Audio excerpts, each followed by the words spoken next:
우리가 이렇게 나를 보고 있노라도 21세기를 담을 수 있는 어떤 인물이 아니에요. 대한민국을 담을 수 있지도 못하고요. 절대 그럴 수 없어요, 우리가. 우리가 우리를 보고 있노라면 초라하고 그냥 나만 내 신앙이라도 잘 그냥 간수하면 될 것 같은 그 정도 연약하거든요. 근데 하나님께서 예수계를 통해서 하신 말씀이 뭔가 하면 내가 너희들을 회복하고 부흥하게 할 텐데 너희 때문이 아니야. 너희는 내 이름을 더럽혀 놓고 있어. 더럽혀 놓았지만 나는 너희가 더럽혀 놓은 내 이름 때문에 내가 너희들을 회복할 거라고. 하나님의 질투가 있다는 거예요. 대만을 향해서 하나님의 질투가 있는 것 같아요. 그래서 왜 그러면 대만을 향해서 질투하시느냐? 간단하죠. 그들이 중국어를 표준 중국어를 사용하고 있다는 것이죠. 저 중국의 본토에 있는 12억 인구, 중국 정부 공산당의 공식 집계는 12억이고 비공식 집계는 한 13억 정도 됩니다. 지금 세계 인구를 70억 내지 72억 보고 있거든요. 70억이라고 쳤을 때 4분의 1이 중국어를 씁니다. 전 세계 인구의 4명 중 1명이 중국어를 쓰고 있어요. 그러면 70억 나누기에 4하면 어떻게 되냐요? 한 18억 정도, 72억이면 18억 정도가 중국어를 사용하고 있습니다. 이건 대단히 중요한 부분입니다. 하나님이 잃어버린 하나님의 백성들을 다시 주께로 되찾기 위해서, 그게 부흥이지 않습니까? 부흥이라는 것이 잃어버린 하나님의 백성들을 주님께로 되찾아야 되거든요. 그러기 위해서 하나님이 준비시키는 거죠. 전 그렇게 보고 있어요. 그래서 하나님이 지금 다음 세대를 세우고 있고 그 다음 세대는 중국어를 쓸 수 있어야 돼요. 영어하고 중국어는 반드시 필수인 것 같아요. 왜냐하면 하나님이 반드시 중국인들을 움직일 것이니까. 그래서 이런 것들을 보면서 하나님이 질투 때문에 그렇게 하시는 거죠. 우리 인간에게 번성할 수 있는 축복을 주신 것은 단순히 인간을 위한 것이 아니라니까. 하나님이 이 땅을 다스리고 이 땅을 지배하게끔 하시기 위해서 우리에게 번성케 하신 거예요. 할렐루야. 이걸 보면 우리 하나님 나라와 의를 위해 살고 그분의 질투를 의지하여 이렇게 살아가면 하나님이 더 하나님 나라와 의를 더 구하게 하시기 위해서 이것저것 도와주시고 더 채워주신다고 저는 그렇게 믿는 거죠. 할렐루야. 저는 이거 반드시 믿습니다. 그래서 부디 바라건대 우리의 가치관이 바뀌었으면 좋겠어요. 가치관이 바뀌어서 정말 그 나라와 의를 구하여 사는 자리에 항상 있기를 축복합니다. 그런 면에서 우리 젊은이들이 더 그 자리에 있기를 바라고 하면 하나님 절대 함께 하실 것 같아요. 그래서 이 땅의 젊은이들에게 하나님께서 왜 고난을 주시고 시험난에 시달리게 하셨는가? 저는 간단하다고 봐요. 두 가지 이유 때문인 거죠. 하나는 젊은이들의 사고방식이 하나님의 길에서 너무 벗어나 있는 거예요. 그러니 당연히 징계해야 될 거고, 또 하나는 뭔가 하면 결국 이런 어떤 가치관에서 돌아서서 하나님께로 돌아오라고 하나님의 외침이라고 보는 거예요. 그래서 젊은이들이 어렵다고 이제 보는 거죠. 그래서 우리가 다시 그렇게 좀 살면 좋겠어요. 또 하나 제가 좀 나누고 싶은 게 뭔가 하면 그 일환이 뭔가 하면 컨퍼런스라고 하는 거죠. 이 컨퍼런스라고 하는 것은 낚시터인 거예요. 많은 사람들이 와서 그 메시지를 접하고 나서 그 메시지가 듣고 나서 낚시를 당하는 그게 컨퍼런스입니다. 컨퍼런스에서 컨퍼런스거든요. 그래서 잡히는 곳이 컨퍼런스이기 때문에 우리가 컨퍼런스를 위해서 기도하셔야 돼요. 그리고 현장에 있기를 축복합니다. 하나님의 얼굴을 구하는 것 중에 하나가 하나님 그분을 구한다. 한번 물어봐야 되겠어요. 이것도 현금을 걸어야지 답이 잘 나오는데, 하나님의 얼굴을 구하는 삶은 하나님 그분을 구한다는 것, 그분의 뜻과 목적을 구하는 것, 목적에 내 삶을 이끌어가기를 구하는 것, 이걸 가르쳐 되게 하나님의 얼굴을 구한다고 하잖아요. 그렇죠? 근데 이것이 개인에게 적용될 때 좀 다르다고 그랬어요. 모세에게 적용되거나 다윗에게 적용되거나 그 다음에 바울에게 적용될 때는 좀 다르다고 그랬죠. 바울 같은 경우는 하나님의 얼굴을 구하는 삶이 모세나 다윗하고 좀 달랐습니다. 어떻게 달랐죠? 예수 알기를 원하는 건 같지만 어떤 면에서 달랐어요? 바울 같은 경우는 고난에 참여함을 알려 했어요. 기꺼이 고난을, 예수님의 남은 고난을 자기 몸에 채우려고 했다는, 그게 하나님 얼굴 구하는 삶이었어요. 그에게는. 또 하나, 부활의 권능을 알기를 원했죠. 다른 사람하고 하나님 얼굴 구하는 삶이 좀 달랐어요. 차이가 있었는데 그게 뭔가 하면 고난을 알기를 원했고, 더 나아가서 부활의 권능이 자기한테 늘 있기를, 이게 주의 얼굴을 구하는 거예요. 그래서 우리가 주님의 얼굴을 구하면서 권능이 내게 있기를 구하는 것도 주님의 얼굴을 구한다는 것 꼭 기억하길 바랍니다. 알겠죠? 근데 다윗 같은 경우 또 바울하고 다릅니다. 다윗에게 있어서 하나님의 얼굴을 구하는 삶은 첫째 뭘 구하는 거였어요? 자, 컨퍼런스와 연관해서 말씀을 드리려고 하는 거예요. 그렇죠. 우리 오늘 권사님이시잖아요. 권사님이 일부 아까 그 성경 공부라든가 지금 뭐 너무 정답을 오늘 제가 2,000원 드리겠습니다. 너무 정답을 착착착착, 이게 너무 공부를 잘하신 거예요. 그렇죠. 임재가 있는 곳에 머물기를 기뻐했다는 거죠. 그게 주님의 얼굴을 구하는 거였어요. 그에게 있어서. 오늘날 바울도 이렇게 얘기했습니다만은 말세가 되는 사람들은 임재가 있는 곳을 찾지 않는다는 거예요. 모이기를 자꾸 피하자는 거죠. 뭐 바쁜데 또 모이냐는 거죠. 근데 컨퍼런스 같은 거 1년에 이제 한두 차례인데 부산만 해도 전에처럼 이렇게 막 대형 버스를 2개 빌려야 되느냐 막 그런 말도 한번 있었거든요. 이게 자꾸 가려는 사람 많아서 이게 야 이제 그만 받는다 막 그랬거든. 요즘은 제발 좀 대형 버스 타라. 막 싸게 해준다. 우리가 언제부터인지 모이는데 자꾸 이렇게 패하는 습성이 오기 시작하는 거예요. 그래서 우리가 그 자리를 자꾸 가는, 어찌 보면은 의미가 없을 수 있어요. 맨날 듣는 설교, 맨날 가는 자리. 근데 그렇지 않습니다. 가서 그 자리에 있고 또 그 자리에 있고, 그것이 주님의 얼굴을 구하는 거예요. 그냥 바보같이. 알겠죠? 이렇게 얼굴을 구하면 아까 말했던 것처럼 주님의 얼굴을 더 구하라고, 또 하나님은 이렇게 우리에게 함께 하시는 부분이 반드시 있어요. 알겠지요? 언제부터인가 모이기를 피하는 습성이 싹 들어오는 거예요, 우리에게. 이게 아주 무섭습니다, 이게. 그게 한번 싹 들어와 버리면, 사실요, 이미 좀 멀어진 거예요. 이미 들어오기 시작했다는 것을 여러분들이 부지런히 그 자리에 있기를 원하고, 또 그 자리에 있기를 원하고. 저보고 누구 그러더라고요. 왜 그 부산을 이렇게 오랫동안 가려고 하느냐, 힘들지도 않느냐. 저는 여기가 좋은 거예요. 하나님께서 함께하는 현장이 좋고, 그 자리에 이렇게 있는 게 좋아요. 아멘? 그럼 그 자리에 더 가라고 또 하나님이 또 하세요, 이렇게 보면.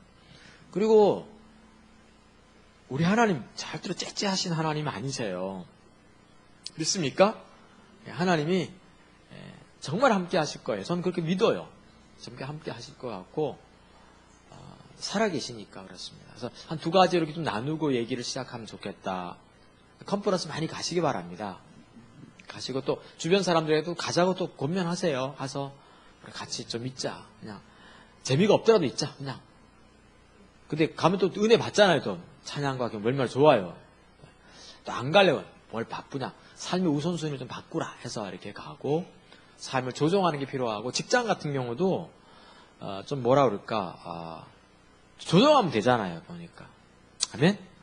저희 교회도 이렇게 보면, 내가 이제 사람들 이렇게 목회하다 보니까 한 형제가 있었는데 이제 국제 변호사예요.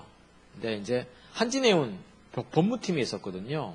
한진해운이 요즘 엄청 어렵잖아요. 이렇게 막 해서 이제 알아서 나가라고 이렇게 하는 편이거든요. 근데 그 형제 같은 경우는 한진해운에서도 엘리트 사원이었어요. 미국도 연수 보냈고, 중국도 연수 보내고, 이렇게 그 뭐라 그러지? 연수가 아니라 그 뛰어난 사람들을 외국에 보내서 주재원으로, 미국도 주재원으로 가 있다 왔고, 그 다음에 이제 공부시켜가지고 변호사 만들고, 그 다음에 이제 중국도 이렇게 보내기로 하고. 돌아오면, 네가 어느 부서에서 일을 하든지 간에 네가 선택하라고 회사에서 얘기했을 정도로 우수한 사원이었는데, 부산 해양대학에서 박사학위를 지금 공부하고 있습니다. 그래서 매주 내려오기도 하는데 배에 대해서 공부를 하다 보니까 근데 회사가 이제 어렵고 하다 보니까 옮겨야 되겠다는 마음이 있어서 어디 회사로 이렇게 좀 작은 회사지만 이렇게 했는데 또 광고에 또 이렇게 됐어요. 호봉수도 확 올라가 있고 또 월급 더 많이 받고 대기업보다도. 근데 그걸 이렇게 보면서 하나님이 인도하시는 게 있다고 좀 보는 거예요. 다 알겠죠? 분명히 인도하시는 게 있는 거예요. 보니까 하나님 살아계시구나. 그래서 그걸 이렇게 간증케 하시는구나 하는 어떤. 그래서 우리가 하나님 나라를 위해 살면 반드시 함께 하실 거예요. 할렐루야. 그래서 이렇게 하고 이번 컨퍼런스 주제가 성령에 의한 삶이에요. 자, 성령에 의한 삶인데 요거를 좀 풀어서 이제 설명을 했습니다. 성령님과 동행하는 삶이 이번에 주제가 되겠습니다. 그렇죠? 성령님과 동행하는 삶에서 이번 주제가 됩니다. 제가 성령님과 동행하는 삶, 여기 컨퍼런스 주제인데 오늘 컨퍼런스 바로 직전 주간인데 뭘 좀 설교하면 좋을까 하다가 오늘 칠중 성령에 대한 이야기를 좀 이렇게 나누고 나면 다음 주에 있을 성령님과 동행하는 삶에 대해서 좀 도움이 되겠다 싶어가지고 제가 얘기를 좀 해보려고 하는 겁니다. 알겠죠? 근데 칠중 성령을 얘기하기 전에 반드시 두 가지가 있어야 돼요. 반드시 두 가지가 전제되어 있어야 됩니다. 하나는 뭔가 하면 우선 하나님 사랑하는 게 확립되어 있어야 돼요. 칠중 성령을 경험하기 전에 반드시 두 가지가 확립되어 있어야 됩니다. 하나는 하나님 사랑하는 게 먼저 확립되어 있어야 됩니다. 하나님 사랑한다는 말이 무슨 말이라고 그랬죠? 아까 우리 1부 때 이론이나 교리, 추억을 사랑하는 게 아니라 살아계신 인격체를 사랑한다는 거고. 그렇죠. 두 번째는 말로 사랑하는 게 아니라 뭐라고요? 그 인격체이신 주님이 내 인생의 유일한 모든 것 되는 거예요. 이 부분은 아무리 얘기해도 사람들이 잘 못 알아들어요. 유일한 모든 것 된다는 게 무슨 말이지? 참 몰라요. 유일한 모든 게 된다는 게 뭐예요? 유일한 힘, 유일한 반석, 유일한 피난처, 유일한 기쁨, 유일한 의지, 유일한 힘, 유일한 생명 된다는 말이죠. 알겠죠? 이게 유일한 모든 것 되는 거예요. 그래서 이게 사랑이에요. 그 관계가 사랑인 거예요. 언어가 사랑이 아니라 행동도 사랑이 아니에요. 그분이 내게 어떤 관계, 누구냐가 사랑인 거죠. 그래서 하나님만의 내 유일한 의지가 된다면, 내 유일한 모든 의지가 된다면 그게 사랑인 거예요. 그 전까지는 별걸 다 해도 사랑 아닙니다. 알겠죠? 유일한 모든 의지가 돼야 돼요.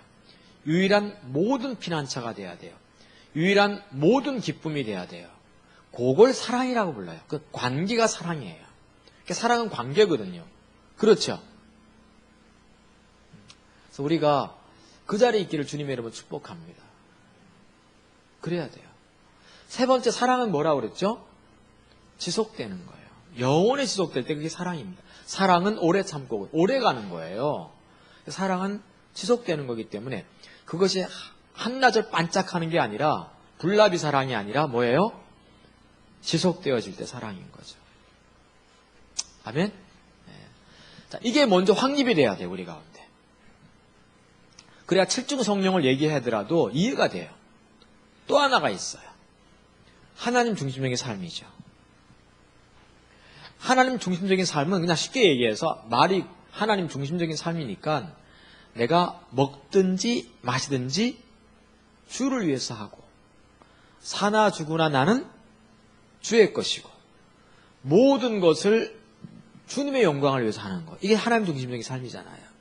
하나님의 자원으로 살고 하나님 목적을 위해 살고 하나님 방법대로 살아가는 거니까 내가 살아도 주를 위해 살고 죽어도 주를 위해 죽고 내가 먹든지 마시든지 다 주님의 영광, 주님을 기쁘시게 하려고 하고 있고 내가 모든 일을 하더라도 주님 그분을 기쁘시게 하려고 하는 이 삶이 다른 말로 하나님 중심적인 삶인데 요게 두 번째로 확립돼야 돼요.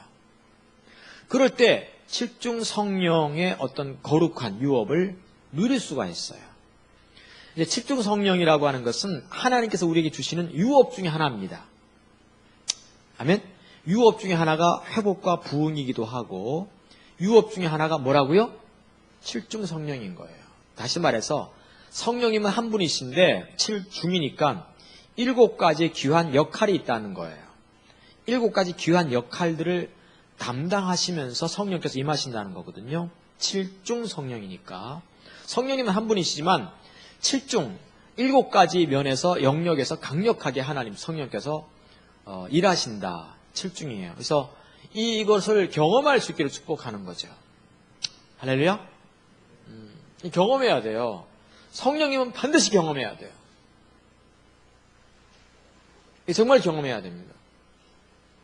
그러니까 제가 가끔 이게 하는 뭡니까? 간증인데 제가 신학교를 이제 입학하고 나서 내일이면 등록 마감인데 오늘까지 등록금이 없었을 때 밤에 산에 올라가서 이렇게 기도한다고 그랬죠. 저녁 때, 밤이 아니라 저녁 때, 낮에 올라갔는데 저녁이 됐어요. 가면서 겨울이니까. 한 7시쯤 되었는데 1시간쯤 기도했을까? 딱 어느 집이 떠오르는 거예요. 갑자기. 막막하다가. 그리고 7시쯤에 그게 딱 떠올랐을 때 그 집이 불이 나게 삼각산에서 내려와가지고 이 때문에 그 집까지 갔어요. 버스 타고. 1시간 정도 걸려서. 그때 혼자 사시는 분인데 넉넉하지가 않았어요. 혼자 사니까 새방 사는 분인데 그분도 딱 봉투 하나 주시면서 등록금이라고. 이게 성령님께서 날 인도하시는 거예요. 이해가 되죠? 예를 들면 내가 찾아가가지고 등록금 좀 도와주세요. 이러면 아닌데 그분이 이미 하얀 봉투를 하나 준비하고 계셨더라고요. 보니까 딱. 이런 게 성령님을 경험하는 거거든요. 이렇게. 이해가 됐으면 무슨 말인지? 그걸 경험해야 돼요. 그래야 나중에 뭐라고 외칠 수 있어요? 설교할 때? 하나님 우리의 목자십니다. 인도자십니다. 도와주실 것입니다. 이렇게 되지. 그것도 없이 내가 가서 어느 집에 딱 떠올랐어. 가가지고 아무 준비도 안 해놨어. 도와주세요. 등록금 빌려주세요. 이러면 그게 나중에 할 말이 있겠습니까? 없겠습니까? 할 말이 없는 거예요. 하나님 성령님을 반드시 경험해야 돼요. 하나님께서 이 성령님을 경험케 하기 전에 2가지를 하신다니까요. 하나가 하나님만을 사랑하게 하세요. 자꾸. 또 하나가 하나님 중심적인 삶을 살도록 하신다는 거죠. 이렇게 살다 보면 조금씩 하나님이 경험케 하세요. 우리가 100% 하나님을 사랑할 수 있을까? 아니 정말 이런 사람 봤어요? 인격체신 그분만을 구해. 그분만이 내 인생의 유일한 모든 것이자 유일한 반석이자 유일한 모든 기쁨이자 그 다음에 지속적으로 이렇게 주님을 사랑해. 이런 사람 봤습니까? 한 사람도 못 봤어요. 그러니까 이거는 하나님을 사랑한다는 그 말의 의미고 이렇게 주님을 사랑한 사람은 거의 없어요. 다윗도 그렇게 살았나요? 말년에 가면 이상하게 좀 삐딱해졌고 그러면 다 삐딱해졌어요. 다윗도 삐딱하지 또 뭐 누구? 솔로몬도 삐딱해졌고 다 그래요. 평생 이렇게만 사랑한 사람은 없어요. 주님을. 다만 이렇게 사랑한 사람이 있냐고 딱 내게 증거를 제시하라면 증거를 제시하지 못합니다. 다만 하나님을 사랑한다는 그 말의 의미를 소개하는 것뿐이에요. 그리고 이것 때문에 몸부림치지 않은 거지 우리가. 알겠죠? 이렇게 몸부림치다 보면 하나님이 성령께서 우리를 인도하여 가세요. 하나님 중심적인 삶. 사나 죽으나 주의 것이로다. 내가 먹든지 마시든지 주의 영광만을 위해 살겠다. 내가 뭐든 하든 주님의 영광을 위해 산다. 이런 사람 성경에 바울은 나오지만 실질적인 삶에서 본 적이 별로 본 기억이 있습니까? 없습니까? 본 기억 없어요. 어렵습니다. 다만 우리는 그렇게 살자는 거죠. 알겠죠? 안 되면 몸부림치자는 거죠. 이렇게 하다 보면 하나님이 성령을 이렇게 붓고 계세요. 왜냐하면 유업 중에 하나니까. 자, 제가 옷을 좀 벗겠습니다. 오늘따라 이렇게 날씨가 또 덥죠? 오늘 추워가지고 이제 잠바까지 갖고 와요. 예? 부산은 더워요. 부산 날씨는 이게 부산해요. 그래가지고 덥다가도 바람 불면 저한테 추워집니다. 또 파카 입어야 돼 그때. 그죠? 이게 부산해요 이게. 그래가지고 그래서 참 이렇게 오묘한 날씨가 부산입니다. 그래서 이 바람이 세서 그런지 사람들의 피부가 좀 거칠고 짠물이 있다 보니까 수돗물이 그렇습는지 몰라도 여드름이 많이 나고 있고. 맞습니까?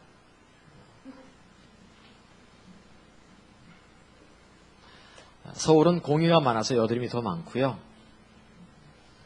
자, 그러면 7중 성령에 대한 이야기를 우리가 한번 해보기를 원합니다. 자, 이사야서 11장 1절과 2절인데 한번 찾아보죠. 이사야서 11장 1절부터 2절입니다. 자, 다시 말씀드립니다만은 7중 성령은 하나님 백성들에게 그리고 복음 위에 섰을 때 하나님을 사랑하고 하나님 중심적인 삶을 살 때 주어지는 하나님의 언약이자 유업입니다. 아멘? 이걸 반드시 우리가 경험해야 돼요. 그리고 이 성령님과 함께 동행하셔야 돼요. 그래서 내일부터 다음 주에 이제 이 컨퍼런스인데 제가 미리 좀 말씀을 드리면 도움이 될 것 같고 어쨌든 성령님과 함께 동행하시길 축복합니다. 동행하셔야 돼요. 그래서 저는 이렇게 가급적 그러는 편입니다. 자, 이사를 가기 원하십니까? 목사님과 상담하십시오. 직장을 잡기 원하십니까? 목사님과 상담하십시오. 어느 인간과 결혼해야 됩니까? 목사님과 상담하십시오. 모든 걸 목회자와 가급적 상담하라고 제가 얘기를 해요. 모든 걸 상담하는 게 좋습니다. 그렇다고 해서 어떤 옷을 살까? 그건 자기 취향입니다. 알겠죠? 헤어스타일은 어떻게 할까? 그건 미장원 가서 물어보시면 되겠습니다. 그런 것까지 물어보라는 건 아니고 인생과 연관되어서 되게 목회자하고 물어보는 게 좋습니다. 알겠죠? 네. 정말 중요합니다. 그래서 왜냐하면 성령님과 더불어 더 동행했을 거니까 그분들이 성령님과 더불어서 또 동행했을 거니까 물어보라는 겁니다. 항상 제가. 그래서 가급적이면 다 물어보시는 게 좋아요. 알겠죠? 우리 교회 젊은 부부들은 집 사는 것과 연관해서 우리 아내하고 반드시 상담합니다. 이렇게. 왜냐하면 우리 아내가 기름 붐이 있어요. 부동산에 기름 붐이 있어가지고.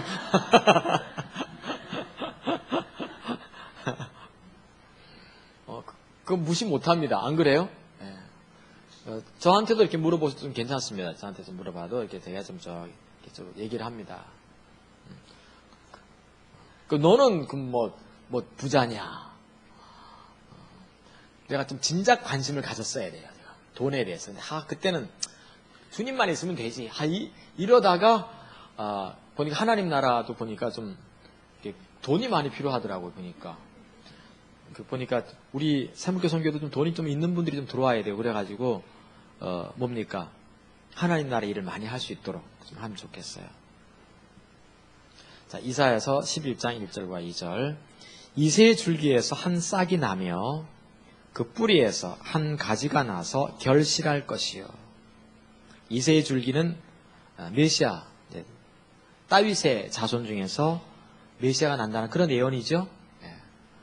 어쨌든 간에 지난 봄인가 어쨌든 제게 등기 우편 하나 왔는데 프롬 해놓고선 하나님으로부터 해가지고 하나님에게 등기 우편을 보냈어요. 너무 신기해서 이렇게 뜯었더니 자기가 하나님인데 이태원에 사신다네 하나님이. 이태원에 서빙고 옆에 온누리교회 있는 데가 어디더라 거기 이름이? 서빙고 그 옆에 거기 사는데 어쨌든 간에 거기 사는 하나님이래. 이천동. 이태원에 이천동. 그래가지고 이천동 하나님께서 그래서 이새의 줄기에서 하나를 보냈다고 하더라고요. 그래서 이름이 이섬인가 그랬어요. 같은 이시래. 이새, 그 다음에 이섬에서 24살 이렇게 해서. 얘가 이제 메시아니까 얘 말을 들어라 해가지고 이제 사진까지 보냈더라고 보니까. 이 부장한 처녀인데 좀 안 됐더라고 보니까. 어쨌든 그렇게 보내가지고 그래서 그 여자의 말을 들어야 된대요. 내가 이제 그 여자애를 통해서 일을 하기 원한다고. 그동안 일을 하신 게 별로 없었는데 이천동에서 그래가지고 참 이게 무섭습니다. 이런 걸 그렇게 보내요. 근데 전국에 있는 교회다 등교편 보냈을 거라고 생각이 되거든요. 교단 주소를 얻어가지고. 그러면 그 돈이 예를 들면 10,000군데만 보내도 얼마입니까? 그게 1,500원 정도 치면 1,500만 원인 거예요. 그게. 받으신 분 나한테 서울에만 보냈나? 돈이 없어서 하나님께서 서울에만 보내서 모르겠.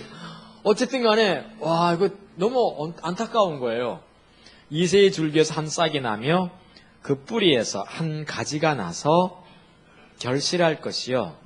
자, 메시아에게 칠중 성령이 있을 건데 이 언약은 우리에게도 주어지는 거죠.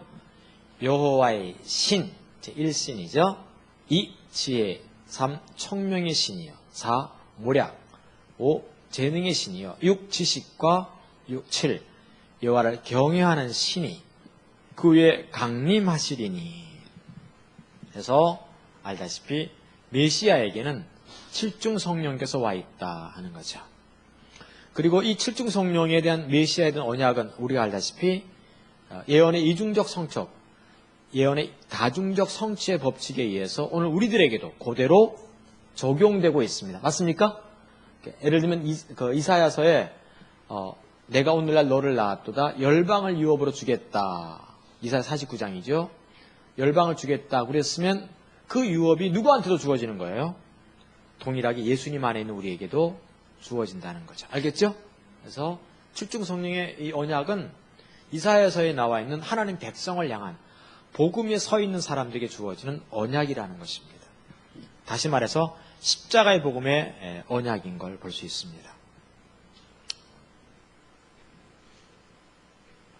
그렇다면 왜 칠중 성령이라고 이렇게 말을 붙였을까 하는 거죠.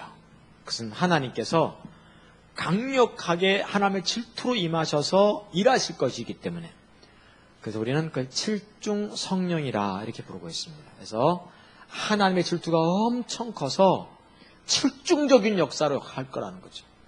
우리는 그것을 칠중 성령이라 그렇게 이름합니다. 하나님은 어쨌든 질투로 일하실 거예요. 말세가 되면. 요즘 하나님께서 질투로 일하시는 것 같아요. 할렐루야. 우리를 보고 있노라 하면 초라하지만 하나님께서는 반드시 초라한 우리를 통해서 하나님께서는 더 큰 일들을 하시기 원하시고 있습니다. 하나하나 좀 지켜보도록 하지요. 그러면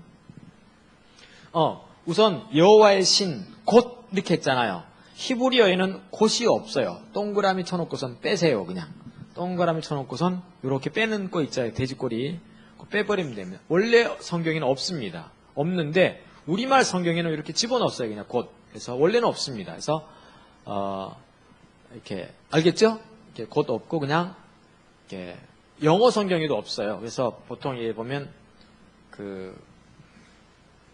여호와의 신 이렇게 놓고선 The Spirit of Lord, 주님의 신 이렇게 주님의 성령 이렇게 나와 있습니다. 하나하나 좀 봤으면 좋겠어요. 그렇다면 그 칠중 성령이 예수님에게도 있었고 오늘 우리들에게도 부어질 텐데 우리들에게 우리와 함께 하실 첫 번째 성령님의 모습은 뭔가 하면 여호와의 신이에요. 여호와의 신이 부어질 겁니다. 이것은 뭘 말하는가 하면 영어에 로드라고 나오는 걸 보면서 성령님의 주권적인 통치를 의미하는 성령님의 역할인 거죠. 성령이 우리에게 임하시면 우리를 먼저 통치하고 지배하고 다스리시면서 우리에게서 하나님의 주권을 세우기 원하세요. 그분이 성령님이세요. 그래서 우리가 성령님과 동행하려면요, 이 성령님의 주권을 인정해드리는 일들이 필요합니다. 성령께서 임하셔서 로드가 되실 수 있도록, 주가 되시도록 해야 돼요. 알겠죠? 그래서 이게 성령님의 첫 번째 역할입니다. 결국은 성령님께 우리의 모든 주권을 다 내어드리는 거예요. 주님이 하시라고. 그렇다면 하나 물어봐야 돼요. 왜 주님께 모든 주권을 다 내어드려야 되죠? 좀 하나님은 좀 그런 것 같아요. 어쨌든 하나님은 배타적이시고 그래서 전부가 아니면 의미가 없어요. 하나님은. 사랑도 어떻습니까? 아까 하나님을 사랑하는데 어떻게 사랑하는 겁니까? 하나님을 내 인생의 유일한 모든 걸 삼아요. 그러니까 뭐 좀 둘, 뭐 셋 이런 마음을 나눠 갖는 것 자체를 싫어하세요. 하나님이. 꼭 여자 같으세요. 하나님은 좀 여자들도 어떻습니까? 좀 이렇게 내가 어떤 백을 딱 갖고 있다든가 옷을 딱 입었는데 화요 집회하는데 똑같은 옷이라든가 똑같은 백을 누가 딱 차고 있으면 어떡합니까? 다시는 안 입으려고 그래. 좀 그런 거 있습니까? 없습니까? 제가 어떤 사모님이 계셨는데 그나마 좀 비싸게 이렇게 입으셨나 봐. 제가 실제로 신갈 화요 집회 때 있었던 건데 이분이 이제 좀 토끼털이었어요. 그때 그 유행하는 그걸 딱 이제 나름대로 이제 아마 남편이 사주셨겠지. 딱 입고 왔어. 근데 마침 시골에서 계시는 목회하시는 사모님이 같은 걸 입고 오신 거예요. 내가 요심히 지켜봤더니 다음 주보다 절대 안 입더라. 참 묘한 것 같아요. 제가 지금 죄송합니다. 하나님을 이렇게 격화시킨 것 같은데 그게 아니고 하나님은 자기만 사랑하기 원하세요. 그래서 우리 여자분들은 성령 하나님의 어떤 이 성품을 닮으신 것 같아. 할렐루야. 그러니까 중요한 게 그래요. 하나님은 사랑에 대해서 절대 배타적이십니다. 나만 사랑하라는 거죠. 나만 바라보라는 거예요. 이 주권입니다. 그럼 이제 질문이 뭐예요? 왜 우리가 그래야 되냐는 거예요. 우리가 하나님 뭔가 이렇게 설명을 해주셔야 되잖아요. 우리에게 왜 그렇게 해야 되죠? 왜 하나님만 바라봐야 돼요? 네? 하나님도 그랬으니까.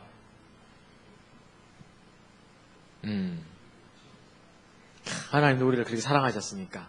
아멘. 맞습니다. 또 하나 원인이 있어요. 바로 그게 이사야서 9장 6절부터 7절입니다. 지금 정성현 목사님께서 하신 말씀이 그대로 있어요. 하나님은 우리를 사랑하셨으되 어떻게 사랑하시는가 하면 질투를 품고 사랑하시는 거예요. 그냥 사랑하는 게 아니라 그분의 질투 때문에 그런 거예요. 자, 저를 주목해 주시죠. 이스라엘 백성들이 하나님이 자기들을 사랑하는 걸 알았을까요? 몰랐을까요? 평소에 알았을까요? 몰랐을까요? 알았지요. 그러니까 자기들이 노예 생활할 때에도 어떻게 하나님께서 언약을 주셨는가 하면 내가 너희들을 회복할 거다. 내가 다시 이스라엘에게 돌아와서 너희들을 회복할 거다. 이런 말씀이 성경에 나오거든.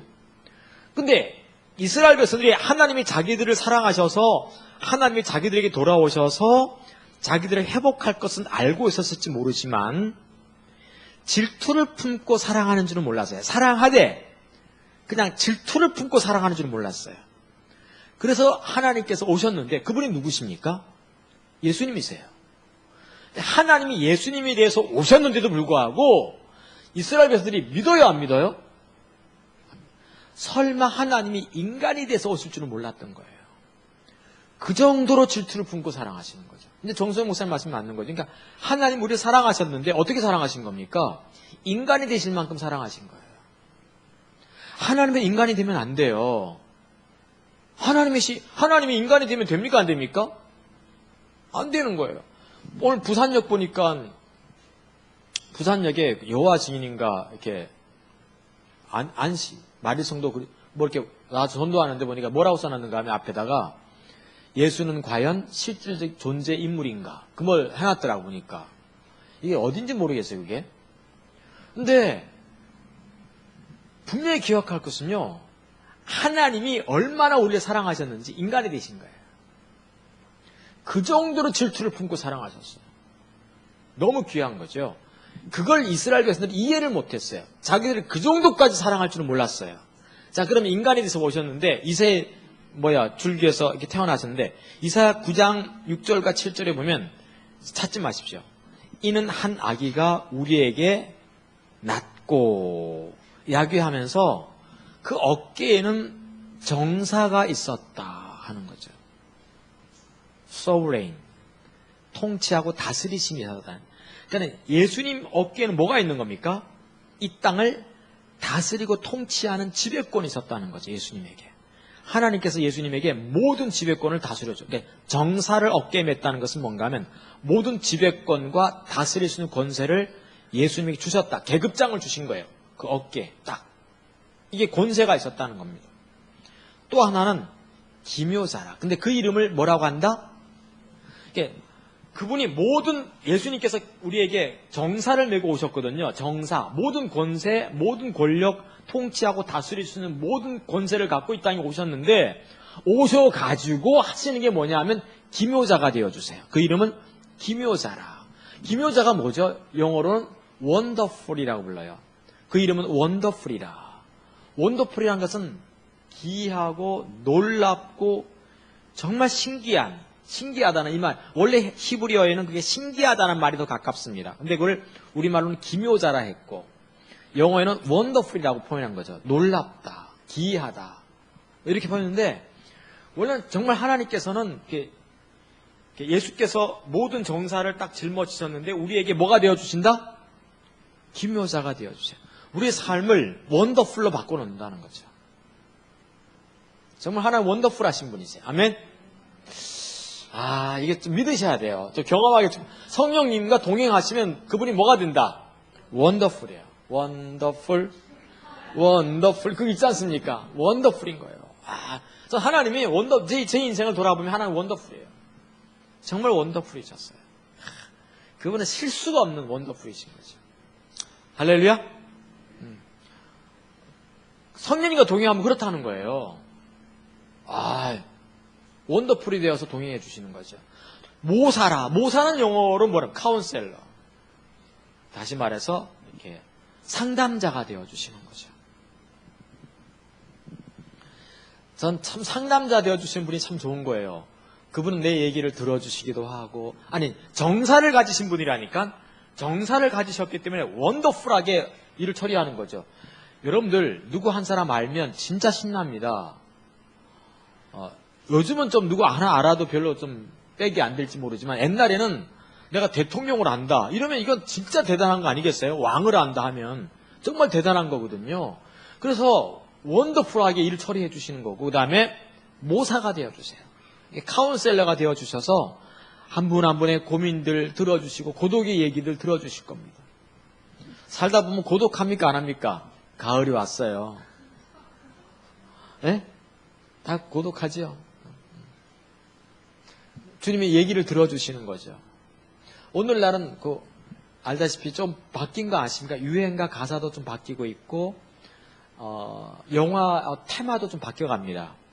그동안 영화 테마, 그 다음에 영화 테마는 두 개였어요. 사랑과 그 다음에 뭡니까? 이렇게 액션. 유행가는 주로 사랑입니다. 주로 다 사랑이지 않습니까? 오늘날 좀 바뀌는데 뭐로 바뀝니까? 그러니까 유행가 가사들도 바뀌어가는데 지금 요즘. 예? 바뀌는 게 있는데 언제부터인가 바뀌었어요. 좀 많이 바뀝니다. 위로, 힐링이죠. 위로로 바뀌어가고 있습니다. 그래서 요즘 이렇게 노래를 이렇게 들어보면 괜찮아, 네 모습이 뭐 이런 노래들이 많이 나와요. 이렇게 괜찮다고, 자꾸 괜찮다고 하는. 그냥 괜찮아, 그냥 있는 대로 살아. 좀 부족하면 어때? 이런 노래들이 요즘 많이 유행하고 있답니다. 제가 가만히 보니까 그리고 개그맨 가운데 누굽니까? 무한도전 같은 게 있어요. 그게 굉장히 장수 프로, 저는 이제 안 보는데 젊은 애들은 막 그냥 보는 재미로 살아요. 무한도전. 왜냐면 바보들의 행진이잖아요. 바보 같은 애들이 나와가지고 그냥 뭐든지 도전하는 거죠. 그걸 보면서 사람들한테 위로를 준다는 거죠. 거기서 사랑을 얘기하는 것도 아니고, 그 다음에 뭡니까? 이 액션을 얘기하는 것도 아니에요. 다만 위로를 주고 있는 거예요. 그들이 나를 대신해서 내가 참 바보같이 인생을 살는데, 연약해져 있는데 위로가 되어주는 거예요, 지금 현재. 참 그런 거죠, 지금 현재. 그래서 요즘 그렇게 바뀌어가고 있습니다. 이 모든 것들이 지금.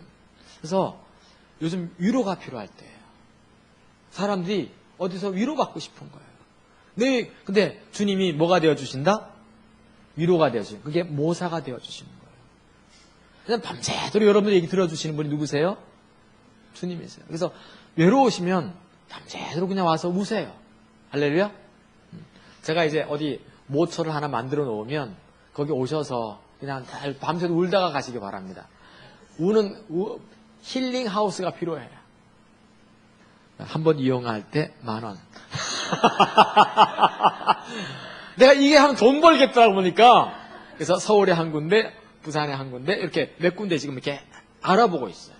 알아봐가지고 그래서 이렇게 모사방, 기묘자방, 전능하신 하나님 방 해가지고 칠중 성령이 경험하고 이거 괜찮을까 안 괜찮을까? 괜찮을 것 같죠? 응. 어떤 이 내적 치유 이렇게 하는데 이렇게 보면요. 별거 아니에요. 내적 치유 하는 데서. 안 믿는 사람은 내적 치유 별거 모르잖아요. 내적 치유가 뭔지 치유해가지고 방망이 하나 사고 방석 하나 사가지고 남편 사진 걸어놓고 때린대요. 그냥 막. 그리고 돌아가는 거죠. 대학가에서도 보면 요즘 그 캠퍼스 축제할 때 보면요. 이 도끼 같은 거 하나씩 들고 햄머 들고 그 고물 자동차 하나 갖다 놓고 그 위에 올라가서 때려 부수는 거 그런 거 그냥 축제 때 한다는 거죠. 그냥 그게 축제래. 그냥 분풀이 하라는 거죠. 이걸 보면서 이게 떠오르는 거예요. 김재동 씨가 요즘 많이 인기가 있어요. 김재동 씨가 왜 그 사람이 인기가 있는가 하면 젊은이들에게 위로의 말을 던지는 거예요. 그분이 다 잘한다는 말이 아니에요. 어떤 부분 잘못하는 것도 있는데 근데 그분이 위로를 잘한대요. 그게 젊은이들에게 먹혀 들어가는 거예요. 이게. 그래서 우리가 위로가 필요한 모사가 되어주세요. 아멘? 서로 모사의 얼굴인가 한번 보십시오. 이렇게 모사같이 생겼나? 살모사처럼 생겼죠? 모사는커녕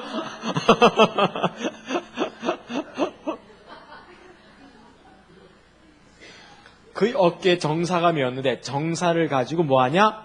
기묘자, 모사가 되어주시고 그 다음에 전능하신 하나님, 마이티 가시죠? 마이티가 그래서 강력한 하나님이 되어주시는 거잖아요. 강력하게 능력으로 도와주실 거예요. 그 하나님이 그 바울도 힘의 강력으로 역사하심을 따라 믿는 우리들에게 베푸시는 그 능력의 지극히 크심이 어떠한 것인가를 너희로 알게 하기를 내가 구하노라. 그래서 이 바울은 마이티 갓을 경험한 거예요. 이 칠중 성령.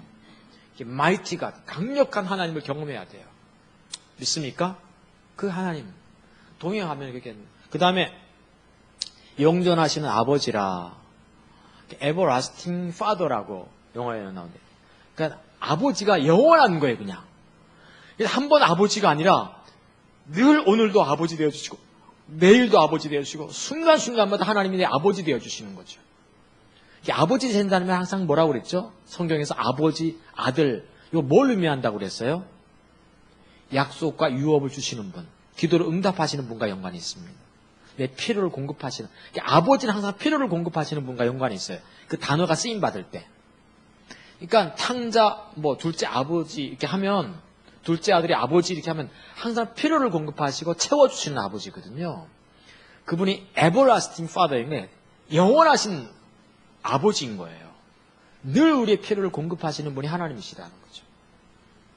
그 다음에 뭐라고 나옵니까? 평강의 왕이에요. 평강. 내 마음을 늘 뭡니까? 흔들리지 않도록, 요동하지 않도록 붙잡아 주시는 하나님이신 거죠. 그래서 우리는 뭡니까? 이 여호와의 신이 우리 가운데 있어야 돼요.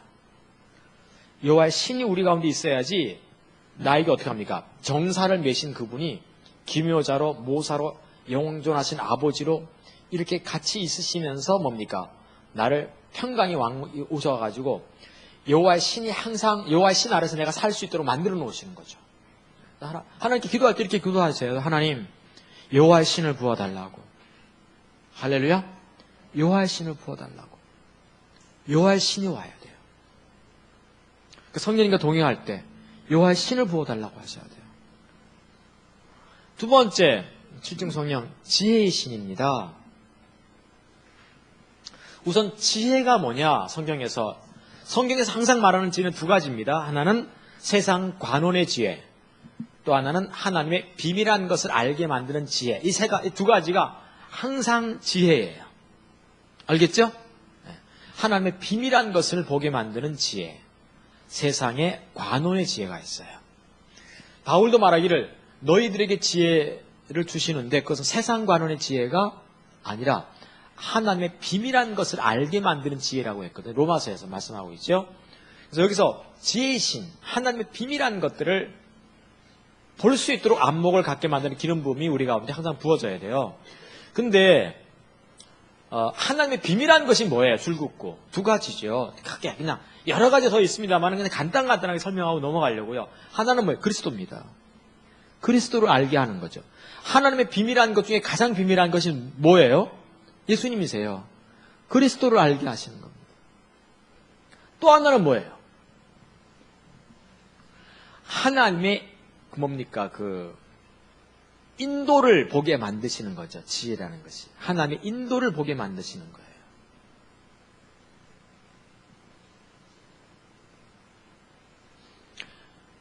그러니까 선한 목자 되시는 주님의 인도를 보게 만드시는 거죠. 그래서 그리스도를 알게 하고 또 비밀한 것은 뭐라고요? 하나님 인도예요. 그러니까 모세가 이스라엘 백성들을 데리고 나왔는데 이 백성 데리고 어느 길로 가야 될지 알아요? 몰라요? 모르는 거예요. 그때 하나님께서 지혜를 주셔서 어느 길로 가라고 하시는 거죠. 그게 지혜의 신이에요. 제가 등록금이 없어서 이렇게 하나님 앞에 엎드렸을 때 어느 집이 딱 떠올랐던 거죠. 그것도 지혜의 신이 임한 거라고 저는 보거든요. 딱 어느 집 알겠죠?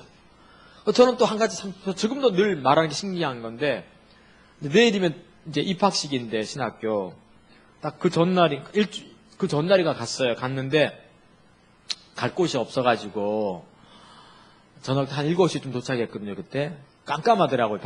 겨울이라. 근데 대전에 아는 사람이 있나 없나 하는데 아무도 없는 거야. 그래가지고 가만히 생각하니까 군대에 있을 때 내가 병장 출신이고 하사한 사람이 이응식 씨. 그분이 대전 살았거든요. 병장하고 하사는 원래 좀 사이가 안 좋아요. 원래가. 그래도 좀 같은 교회에서 좀 친했어. 떠올라가지고 전화번호 알 수 있어야지.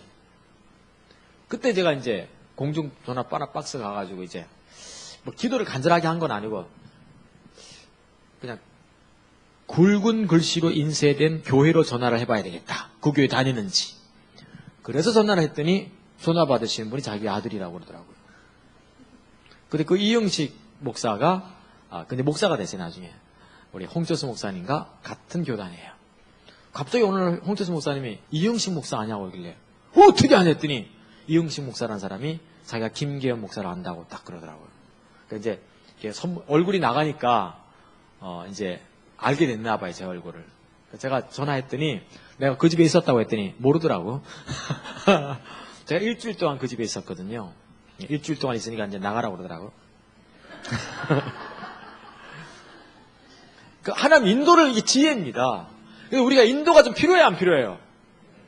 야, 내가 이 인간하고 결혼해야 되는지, 저 인간하고 결혼해야 되는지, 내가 이 직장 가야 되는지, 저 직장 가야 되는지, 이거 그냥 어떻게 해야 돼? 오늘 화요 집회 가야 되는지 말아야 되는지, 지혜가 없어. 가다 보면 그냥 이제 바다까지 가. 더 이상 갈 데도 없어, 이제는. 거기서 쫓겨나면 끝나, 이제. 막 이럴 때까지 막바지까지 갈 때가 있어요. 지혜가 필요해요. 저희 교회에 이제 변호사 부부가 있는데, 요즘 어떤 그 변호사 사무실이 복잡한가 봐요. 요즘 참 변호사는 요즘 검사, 판검사는 그냥 판검사가 되는 게 아니라 변호사를 5년 해야지 판사 시험 보고 검사 시험 볼 수 있어요. 근데 여기 부부는 지금 변호사 몇 년 차인데 하나는 검사 보려고 하고 하나는 판사를 시험 보려고 그래요. 여자는 판사, 남자는 검사 보려고 하더라고요. 근데 요즘 이제 변호사 사무실이 복잡한가 봐. 이제 제가 이제 딱 보내죠. 지금은 변호사 사무실 옮기면 안 된다. 딱. 똑똑하긴 거기에 똑똑해. 사법고시 통과하려면 똑똑해야 됩니까? 안 똑똑해야 됩니까? 그 여자는 이거 신기하대. 직장생활 하다가 시험 한번 봤대. 사법고시. 떨어졌대. 그래서 그냥 직장 또 하다가 한번 봐볼까? 봤는데 합격했대. 나 그런 얘기 들으면 있잖아. 화가 나는 거야. 이거 어떻게 그렇게 될 수 있냐? 누군 죽어라고 해도 안 되는데. 근데 제가 옮기지 말라고 그랬어요. 지금 옮길 때 아니라고. 그리고 조금 더 기다려보라고. 제가 이제 상담을 하는 거예요, 제가 그냥. 관원의 지혜는 뛰어날지 모르지만, 그 다음에 인도받는 거 제가 더 뛰어나거든요.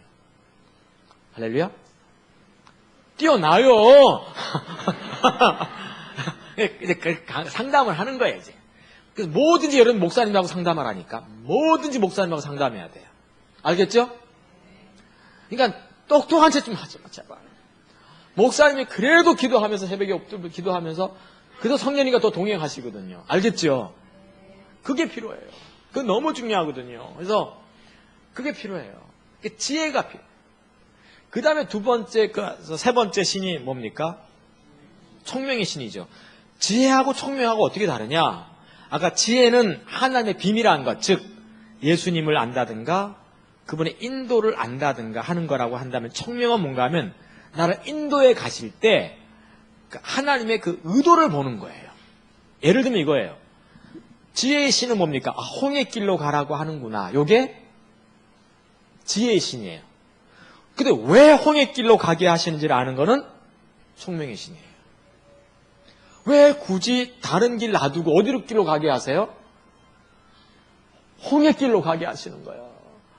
아니, 왜 다른 길 놔두고 왜 광야길로 접어들게 하시는 건가? 이런 하나님의 의도를 알게 하는 신이 총명이에요. 우리 모두 총기가 좀 있길 축복합니다. 총기가 없어. 총은 들고 있어요. 나 분노의 총은 있어가지고 분노의 총을 그래서 다다다다다 이건 하는데 뭐가 없어요? 총기가 없어. 총기가 좀 있어야 돼. 왜 하나님이 나를 이렇게 힘들게 하고 어렵게 하고 고아로 살게 하고 키가 작게 살게 하든지 이걸 알아야 되잖아요. 아멘?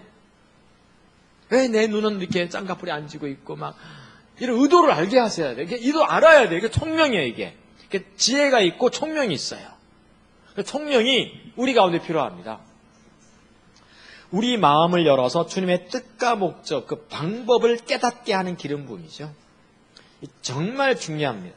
신명기 29장에 보면 이런 말씀이 있어요. 그러나 너희들에게 놀라운 그 역사를 했는데, 그러나 깨닫는 마음과 보는 눈과 듣는 귀는 오늘날에게 여호와께서 너희에게 주지 아니하셨느니라. 그러니까 하나님이 기적은 베풀었어요. 그냥 인도를 했다니까. 인도를 하고 만나도 주시고 막 홍해도 가르시고 다 했는데, 그럼에도 불구하고 뭘 안 부어주신 거예요? 총명의 기름 부음을 안 주신 거예요. 그리고 깨닫게 하는 귀는 안 열렸어요. 깨닫는 마음은 안 열렸어요. 우리가 살면서 이 총명이 너무 필요해요. 내 삶이 왜 이런가? 이게 봐야 돼. 아멘? 좀 봐야 돼요. 이게 총명이 안 열리면 율법주의에 빠지기 쉽습니다. 더 열심히 뭘 해야 되는가 보다. 더 기도를 해야 되는가 보다. 더 교회를 열심히 다녀야 되는가 보다. 자꾸 율법주의에 빠지는 거야. 총명의 신이 부어져야 돼요. 안 그러면 뭔가 내가 덜 부족해서 그런가 보다 싶어서 더 뭐 열심히 하면 뭐가 열릴 줄 알아. 총명이 있어야 돼요. 부디 바라건대 총명의 신이 부어지길 축복합니다. 옆 사람 보세요. 총명이 있나? 좀 총기가 있어 보여요? 예? 많아 보여? 총기. 총기는 없는데 손기는 있다고 합니다. 손티 난다는 거죠? 예. 요즘 그걸 빈티 난다고 그러네. 그래서 총기가 이렇게 넉넉하게 있기를 축복합니다.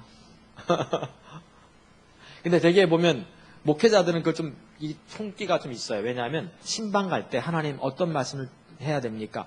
라고 하나님께 물으면 하나님께서 그 사람을 위해서라도 자꾸 보여주시거든요. 어떻게 해야 된다. 무슨 말씀을 해야 되지. 이런 것들이 자꾸 있어야 돼요. 그러면요, 훨씬 더 낫습니다. 근데 이 여호와의 신, 지혜의 신, 총명의 신은 영적 분별력과 연관이 있죠. 네 번째 신이 있어요. 그게 모략의 신이에요. 모략의 신이 뭔가 하면 아까 모사 했는데 카운셀러의 신인 거죠. 옛날 제갈공명 이런 사람이 있습니다. 책사, 다니엘에게 이게 많이 부어졌죠. 다니엘에게 정말 많이 부어졌습니다. 다니엘하고 또 그 풀무불에 들어갔던 누굽니까?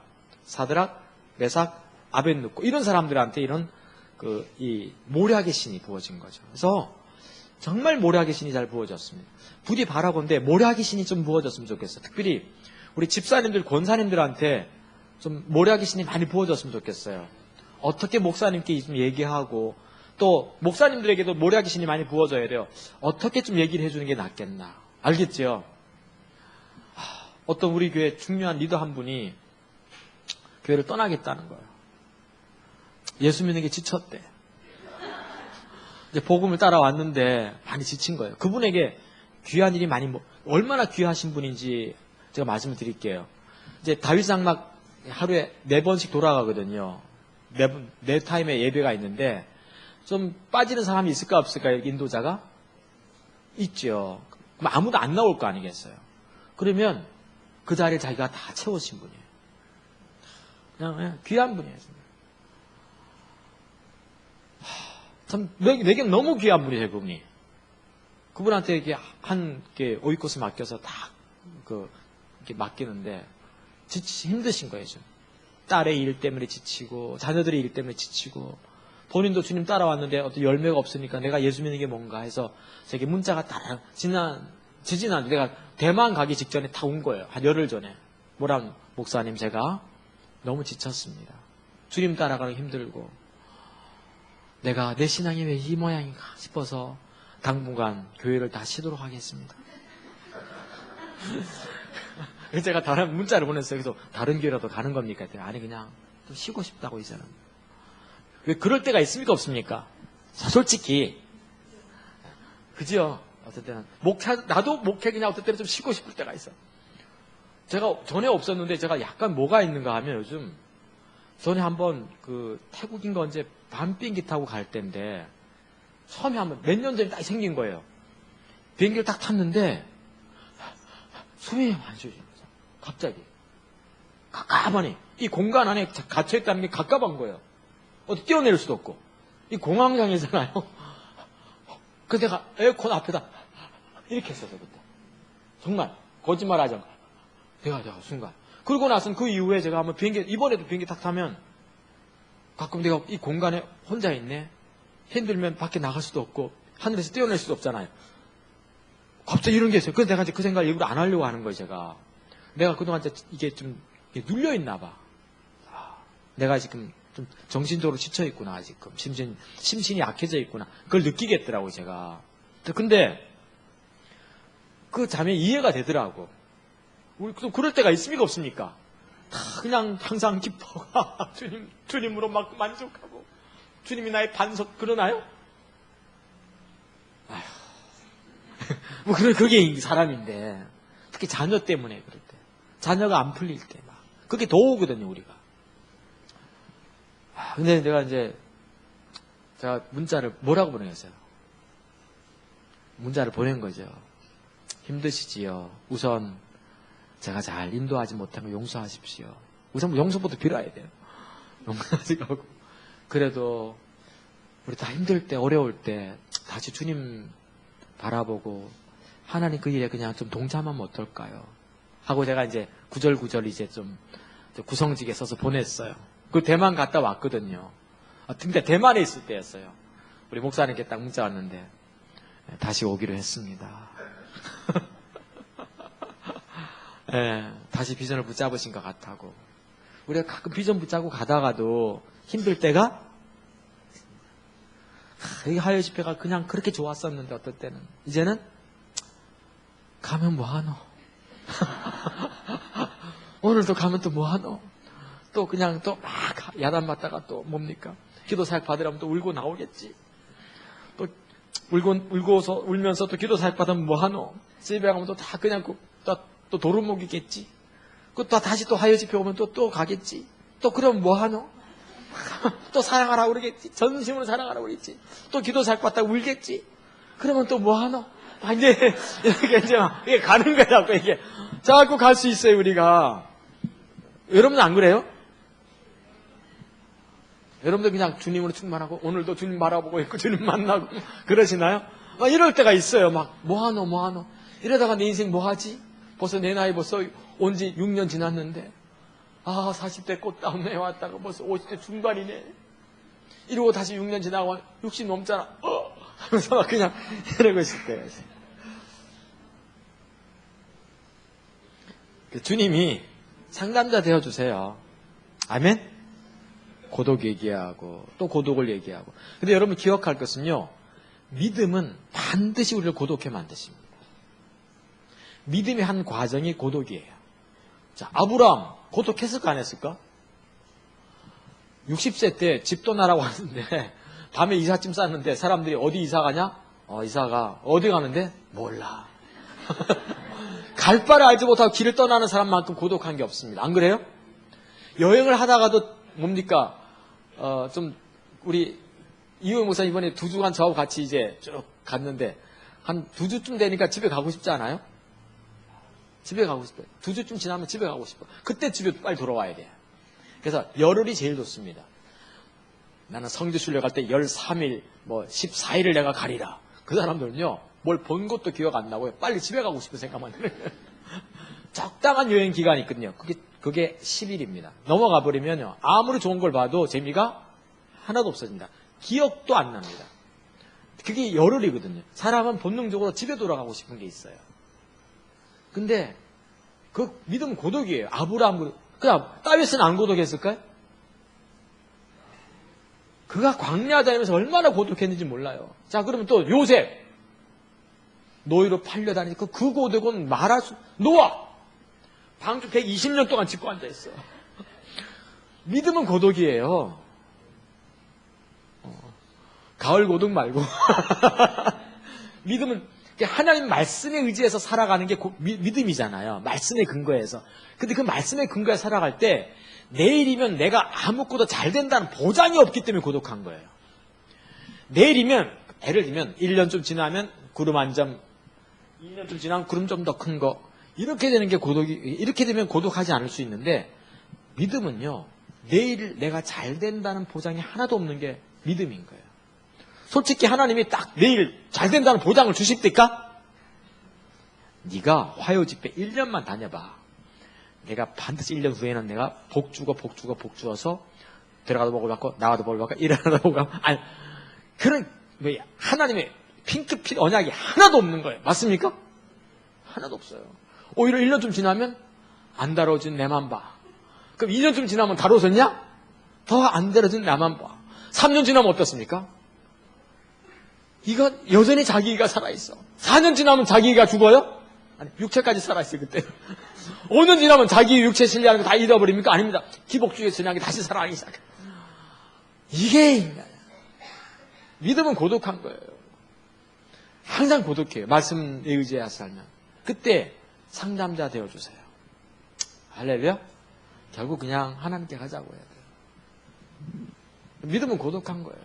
자, 이제 요한복음 14장 보시면 주님이 말씀하십니다. 고아와 같이 내가 너를 버려두지 아니하고 반드시 내가 너희들에게 함께 오겠다고. 이게 주님이시잖아요. 그리고 모든 걸 생각나게 하고 친히 가르쳐 주겠다 말씀하시고 있습니다. 그러시면서 히브리서 4장에 보시면 우리 옆에 있는 대제사장 예수님은 우리 연약함을 체휼하지 아니하는 분이 아니에요. 다시 말해서 우리 연약함을 이해하시는 분이라고. 솔직히 여러분들의 남편도 여러분들의 연약함 이해하지 않습니다. 맞습니까? 또 목사님들, 남자들 이렇게 여러분 아내가 여러분 연약함 이해합니까 잘? 처음엔 조금 이해하는데 뭡니까? 이해하는 척하다가 찔러.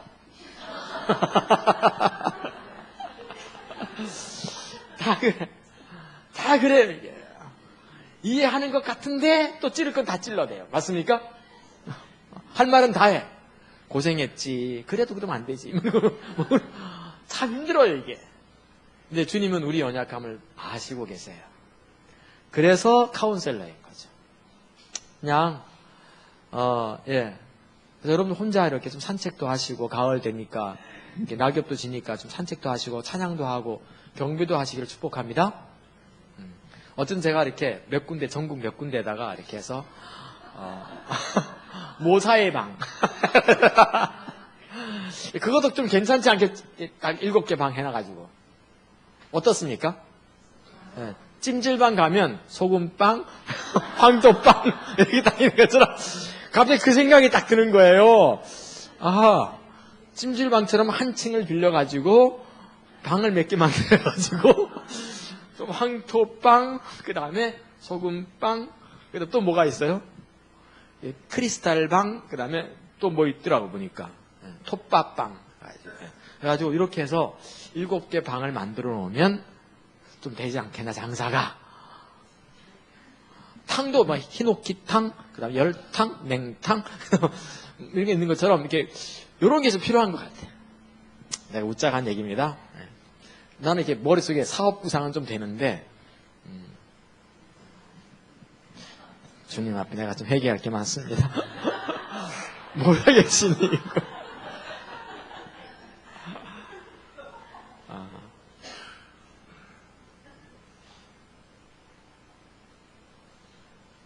다섯 번째 신이 재능의 신이죠. 자, 모략의 신은 카운셀러의 신이라고 말했습니다. 여기서 말하는 재능이 원래 히브리어에서는 재능이 아니에요. 재능 하니까 우리는 재능, 달란트 생각하잖아요. 달란트. 그 달란트를 말하는 게 아니라 파워, 능력을 말합니다. 그래서 원래 원어에는 이게 능력과 연관된字입니다. 능력의 신이다. 하나님께서는 우리에게 능력의 신으로 옆에 있기를 원하십니다. 그런데 어떤 능력인가 하면 히브리어를 이렇게 쭉 조사해 보면 그냥 능력이 아니라 전쟁에 능하신 능력, 전사 이런 의미가 있어요. 그래서 하나님께서는 우리에게 전사로 와 계시는 거죠. 그냥 능력이 아니라 내가 영적 전쟁에서 지지 않도록 나를 친히 대신해서 싸우는 전사로서 내 주는 강한 성이요 이분으로 오신다는 거죠. 전쟁에 능하신 하나님. 이걸 경험했을 분이 여호사밧, 그 다음에 다윗, 그 다음에 뭡니까? 아합이 아니라 누구죠? 그 사람? 그 무슨 왕인데? 예? 아사. 예. 전쟁에 능하신 하나님이신 거죠. 그 하나님을 경험케 하신다는 겁니다.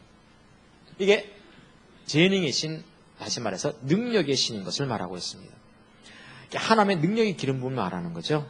창세기 18장에도 보면 사라가 경험하는데 사라에게 하나님께서 말씀하시기를 여호와께 능치 못할 일이 있겠느냐. 시편에도 보면 강하고 능하신 여호와시여 전쟁에 능하신 여호와시로다. 이분이 와 계실 겁니다. 반드시 승리케 만드시는 하나님. 그 하나님 경험하는 거죠. 그래서 모략과 재능의 신은 위대하고 강한 전사로서의 하나님을 드러내는 기름 부음이죠.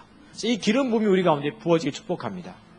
하나님 제게 모략의 신과 재능의 신을 부어주시옵소서 이렇게 말할 수 있는 거죠. 자, 여섯 번째 지식의 신이죠.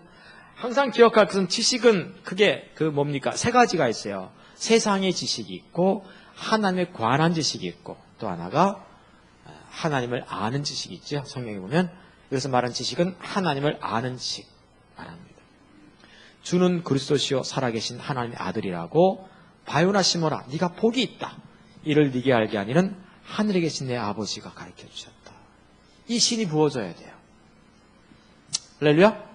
이 참 중요한 부분이에요. 그래서 근데 하나님을 아는 게 왜 중요한가 하면 크게 두 가지 때문인 거죠. 하나는 하나님을 알아야 주님을 더 사랑할 수 있고 베드로의 경우처럼 주는 그리스도서 살아계신 하나님의 아들이라 그랬더니 예수님께서 뭐라 하십니까? 바요나시면 네가 복이 있다 했거든요. 복이 있기 이야기입니다. 그러니까 하나님을 알면 우리 삶에 복이 있어요. 웃으면 복이 와요도 아니고 하나님을 알면 복이 와요. 왜냐하면 그 하나님이 어떤 하나님을 알기 시작하면 우리 삶에 자신감 생기거든요. 반드시. 그래서 하나님을 알았던 사람들은 복이 있었어요. 항상. 그래서 하나님 사랑하기 위해서 하나님 알아야 되고 우리 삶 가운데 복과 생명이 있게 되어 있습니다. 하나님을 아는 게 필요하고요. 마지막 일곱 번째가 여호와를 경외하는 신이죠. 항상 경외한다는 이 말은 지식과 항상 같이 쓰이는 말입니다. 압도당하는 두려움과 떨림으로 하나님을 앙망하게 만드는 기름 부음이죠. 그러니까 awesome 또는 AWE 하나님을 정말 경외하는 그래서 앙망하게 만드는 경외하게 만드는 신입니다. 출애굽기 34장 같은 데 보시면 그 하나님이 나타났을 때 경외함으로 엎드리거든요. 그래서 경외함은 항상 예배와 같이 많이 쓰입니다. 경외함은 항상 뭐와 같이 많이 쓰인다고요? 예배하는 자에게 경외함이 많이 부어져요. 그래서 성경에 보니까 되게 제가 쭉 보니까 경외라는 단어가 쓰이는 곳은 예배라는 단어가 좀 자주 쓰입니다. 예배와 연관되어서 그래서 경외와 예배가 되게 맞물려 있더라 하는 거죠. 그래서 그렇습니다. 하나님이 예배 받고 싶으신 거예요. 예배케 만드는 그런 기름 부음 말합니다. 오늘 저는 칠중 성령에 대한 이야기를 했는데 이걸 많이 좀 이게 유업이기 때문에 구하시면 돼요. 그냥 이게 하나님 백성들에게 주어지는 유업이거든요. 그래서 우리가 하나님을 사랑하고 그 다음에 하나님 중심의 삶을 살면서 이걸 구하시길 축복합니다. 저는 항상 그 성령을 구해서요. 저 같은 경우도 지혜와 계시의 성령을 좀 부어달라고 항상 그냥 전철을 타도 성령 부어주세요. 버스를 타도 성령 부어주세요. 화장실에 딱 앉아도 성령 부어주세요. 항상 성령 부어달라고 이렇게 성령이 항상 부어져서 지혜와 총명과 지식과 경외함과 모략과 강력한 능력의 하나님 여호와의 신이 우리 가운데 마음껏 부어지길 축복합니다.